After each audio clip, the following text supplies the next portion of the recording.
धैर्य मी खरंच सावीला परत घेऊन जायला आलायस?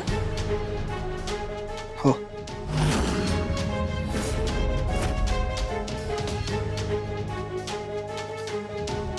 मला माहित होतं धैर्यांचं माझ्यावर प्रेम आहे. निघायचं.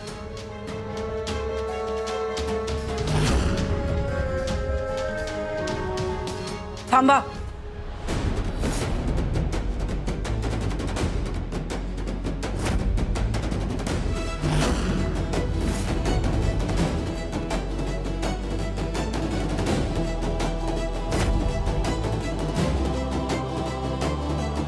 ती येईल हो तुमच्या संग, पण मला तुमच्या घरात तिला पाठवणं लय धोक्याचं वाटतंय.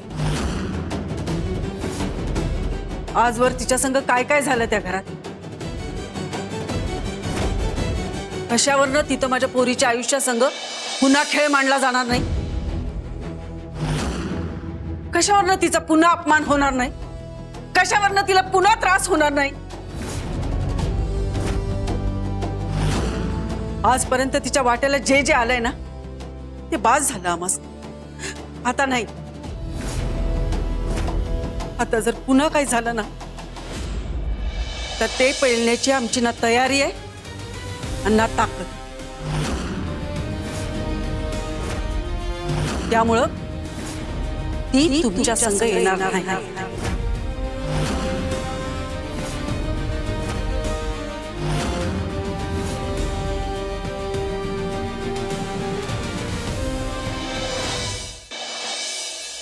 आई,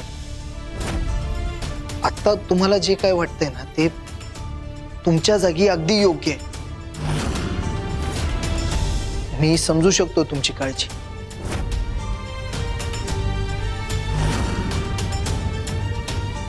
त्याच्यामुळे खूप त्रासातून गेलाय तुम्ही.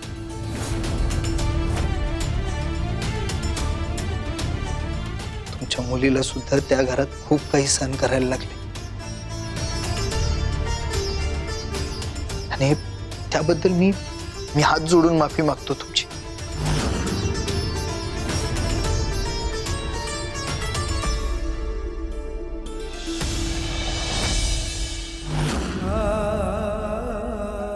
नाही, इथून पुढे मी तिला नका एवढा सुद्धा त्रास होऊ देणार नाही त्या घरात. हा शब्द देतो मी तुम्हाला. इथनं पुढे ती एकटी नसेल. तिची साथ द्यायला मी कायम तिच्या सोबत असेल.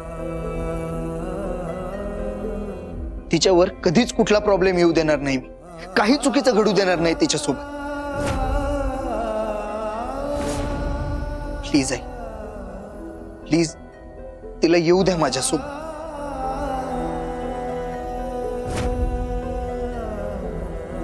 सावी आता माझी जबाबदारी आणि तिची काळजी घेणं हे माझं कर्तव्य.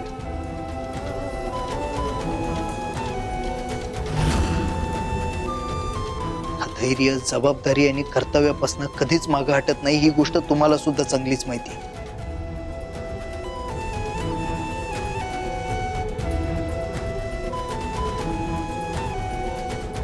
प्लीज आई, प्लीज तिला येऊ द्या माझ्यासोबत.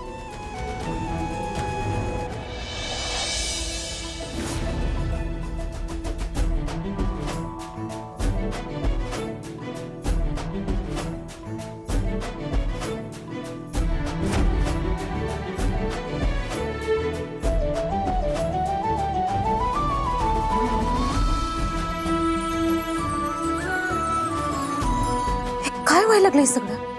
शिव धैर्य वंचन न्यायला कसं काय आला? आई,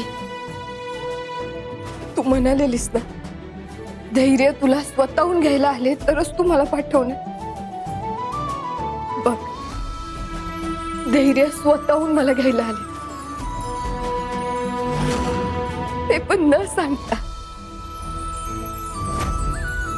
तूच म्हणालेलीस ना खऱ्या प्रेमाला सांगायची गरज नसती. खरं प्रेम मनातलं आपोआप ओळखतो.